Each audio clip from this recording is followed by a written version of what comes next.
I know people are going to be asking, why is the smartest man in the world?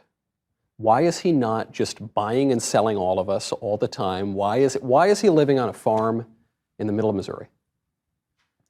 Well, that's a good question, and it's that I was never actually interested in money. When I was a kid, my brothers and I, my family, we were not exactly the richest folks in town.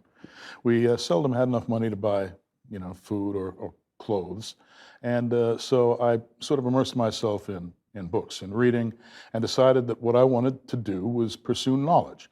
It costs you nothing to pursue knowledge, really, provided you can sustain yourself while you're in pursuit of it. So that's what I did. I simply focused myself on, I want to know the truth about reality. I want to know, what kind of world it is that I'm living in, and that's what I went for. Now, as far as the making money is concerned, one thing that I found out is that there are certain ingredients, certain advantages that you need in order to become rich. Of course, it helps to be born with money. That's the easiest way. And it helps to have a lot of connections. Yeah. Okay, the right kind of connections. And it helps not to alienate the people who have all the money, because then they'll exclude you and cancel you. That's what they do. That's what cancel culture is. Yeah. Basically, people are being frozen out of the economy. Yeah.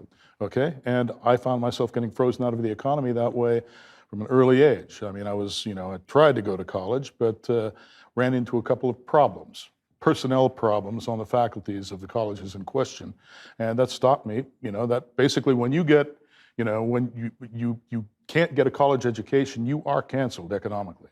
And presumably, though, you show up to college, even though you've got a tough upbringing and not any real advantages in terms of family or society, but you're obviously, you've got a higher IQ than anybody in the room. You're obviously extremely smart. You're extremely self-educated. So you get into college, it should be a total breeze for you.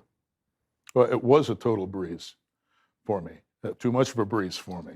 You ask the wrong kinds of questions of people who are full of themselves and think they have all the answers. In a calculus class, say, well, why don't you explain exactly what an infinitesimal interval is and how you can traverse from one end to the other?